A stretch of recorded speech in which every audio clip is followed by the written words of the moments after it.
Quero dizer que eu estou muito feliz de estar aqui com vocês no dia de hoje. Queria cumprimentar a Guelda que está aqui com a gente na mediação, agradecer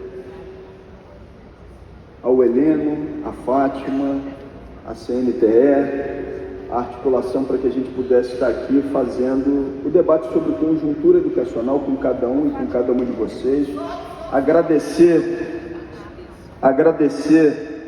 a possibilidade também de estar compartilhando esse espaço e essa mesa com a senadora Tereza Leitão, que tem uma história de luta em defesa da educação pública brasileira.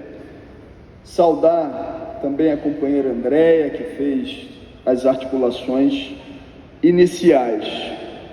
E eu quero começar, evidentemente, fazendo uma homenagem à companheira Gesa, lá do estado do Rio de Janeiro. Me disse, é fundamental homenagear todos os professores e professoras do Brasil que estão sob algum tipo de ataque por parte de governos estaduais. Essa homenagem é a todos os estados brasileiros, mas nesse momento com uma saudação especial aos companheiros e companheiras de Minas Gerais que estão sofrendo todo tipo de ataque do senhor Romeu Zema, a nossa saudação. Fora Zema. Camaradas, eu vou começar aqui hoje falando sobre a reforma do ensino médio, ou novo ensino médio de Temer e de Bolsonaro. Não dá para esquecer que ela vem empacotada em conjunto com várias outras medidas de caráter golpista. Ela caminha e é implementada junto com a emenda constitucional 95, congelante dos investimentos na educação pública brasileira.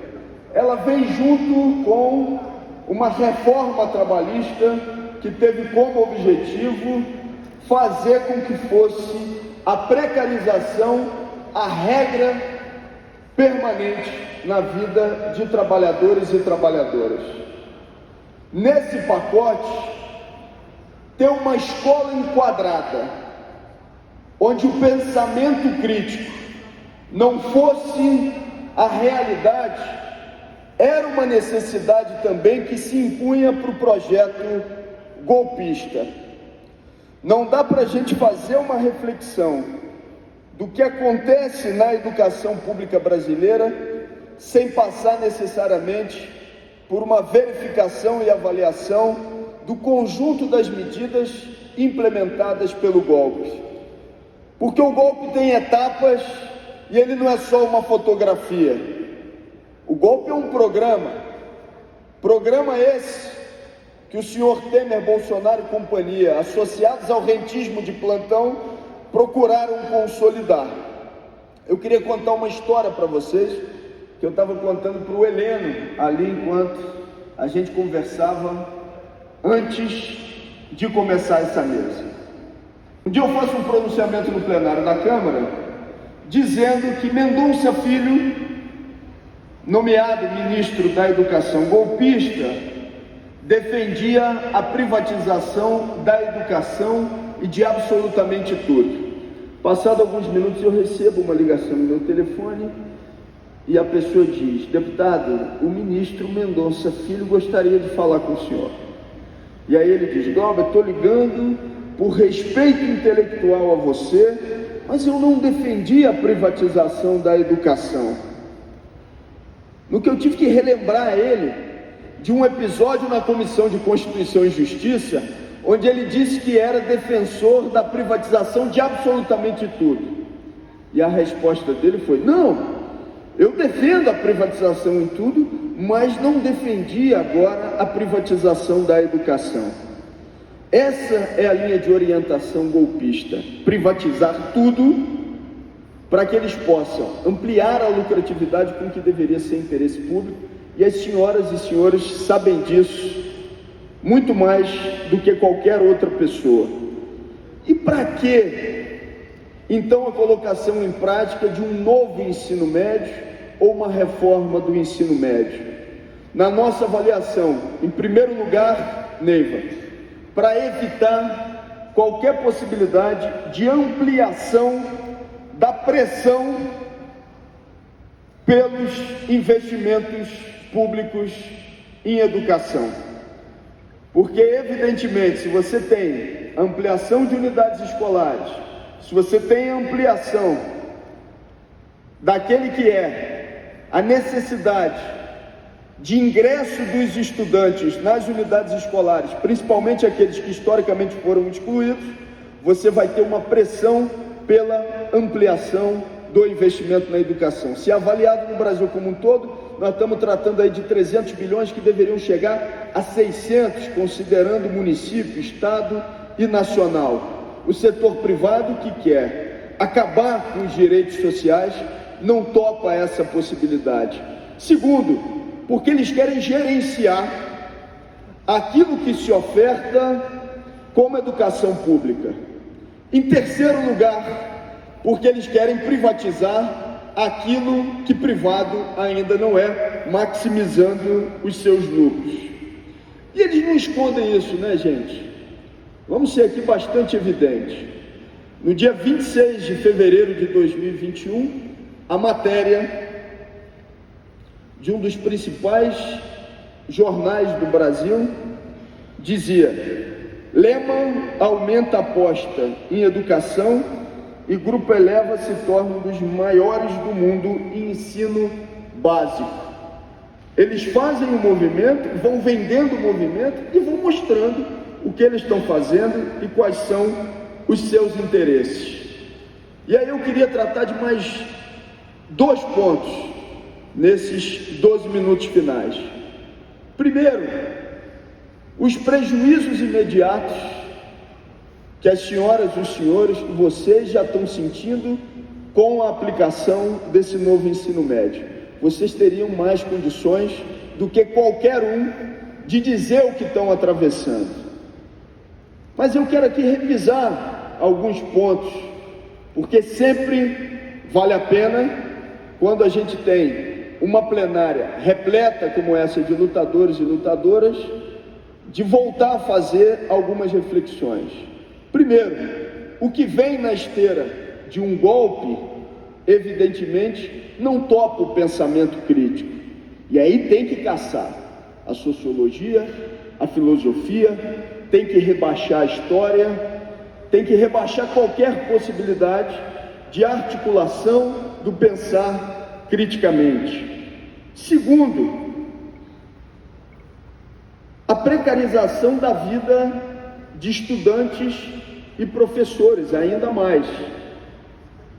Professores que não estão conseguindo ter a sua presença efetivada nas unidades escolares para poder estar fazendo com que as disciplinas possam estar sendo colocadas em prática no cotidiano da vida de estudantes.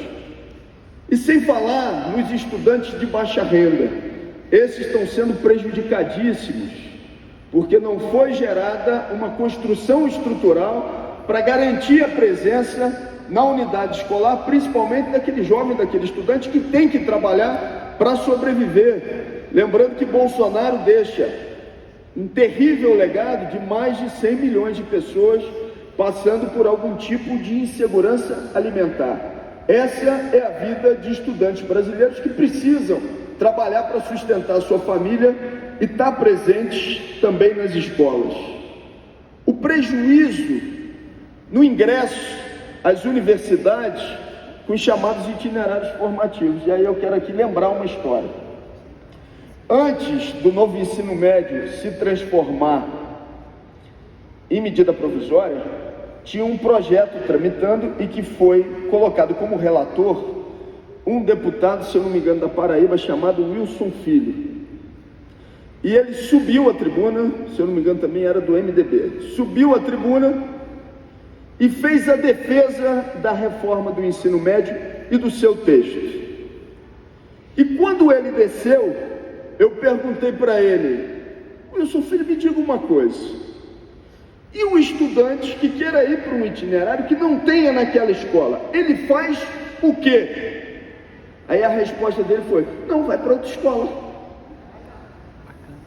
É um desconhecimento total e completo da realidade brasileira, com viés de natureza elitista, de que em mais de 50% dos municípios brasileiros, 55%, você tem uma escola de ensino médio. Então é a política do se vire, é a forma como eles tratam. Mas o Wilson podia estar até dizendo isso porque não sabia, mas não é a regra geral. Eles sabem o que estão fazendo e eles sabem o que é a garantia de um processo de exclusão, numa precarização total das relações de vida da classe trabalhadora. E eu quero utilizar esses 8 minutos finais para defender aqui as propostas sobre o que fazer. No dia 1º de fevereiro, quando eu tomei posse mais uma vez para o mandato de deputado federal, nós iniciamos um abaixo-assinado nacional pela revogação do novo ensino médio. Nós comemoramos, celebramos, quando chegou a 1.000 assinaturas, achando que tinha sido uma vitória importante. E hoje esse abaixo-assinado já ultrapassa o número de 150.000 assinaturas. E nós vamos... As comissões temáticas da Câmara iniciaram as suas atividades na semana passada, incluindo a Comissão de Educação. Já há um histórico de que no início dos trabalhos das comissões, o ministro vai apresentar o seu planejamento. E a nossa ideia é, junto com organizações, movimentos, a gente quer fazer essa articulação. No primeiro dia em que o ministro esteja presente na Comissão de Educação, com todo respeito e com toda firmeza, fazer a entrega desse abaixo-assinado pela revogação. Segundo, todo o nosso apoio às mobilizações que estão sendo tocadas, como aconteceu na última semana, por estudantes, professores e professoras em todo o Brasil, na defesa da revogação. Toda entidade séria de educação e de defesa da educação pública brasileira defende a revogação dessa reforma. Só quem não defende é o Todos pela Educação, que é o guarda-chuva das ações empresariais de Lema e companhia. As demais defendem e defendem com ênfase. E nós queremos fazer um convencimento positivo junto ao Ministério da Educação, que atenda a essa que é a pauta do conjunto das organizações, entidades, movimentos, sindicatos e confederações. Além disso, nós apresentamos nessa última semana um PDL para sustar a portaria do cronograma de implementação do novo ensino médio que foi colocado em prática por parte do governo de Bolsonaro. A tramitação de um PDL não é uma matéria de natureza simples, mas é uma necessidade política que se impôs também, e nós vamos estar trabalhando para que essa matéria possa ser pautada. Vamos ter facilidade? Não. Na Comissão de Educação mesmo, o presidente, que foi recém-eleito, não esconde de ninguém, que é um articulador e um representante do setor empresarial de educação. Mas nós vamos lá, estar fazendo essa mobilização e essa luta. Uma pergunta frequente é: e o que nós fazemos? Volta ao que tinha anteriormente? Na nossa avaliação, num primeiro momento, sim. Porque o que se tinha até então é melhor do que o que está colocado para já. Mas não de maneira definitiva. Nessa legislatura, a obrigatoriedade, eu era presidente da Comissão de Educação em 2014, quando foi aprovado o atual Plano Nacional de Educação, que foi jogado na lata do lixo por Temer e Bolsonaro. Nessa legislatura, esse plano se atualiza, onde você vai determinar os objetivos e as metas para os próximos 10 anos no fortalecimento da educação pública brasileira. É fundamental que a gente tenha, então, uma nova Conferência Nacional de Educação. E aí você vai discutir com profundidade, com professores, professoras, com estudantes, com as entidades, com todo mundo que se preocupa com a educação pública, as bases do fortalecimento da educação pública nacional e também, evidentemente, do novo ensino médio.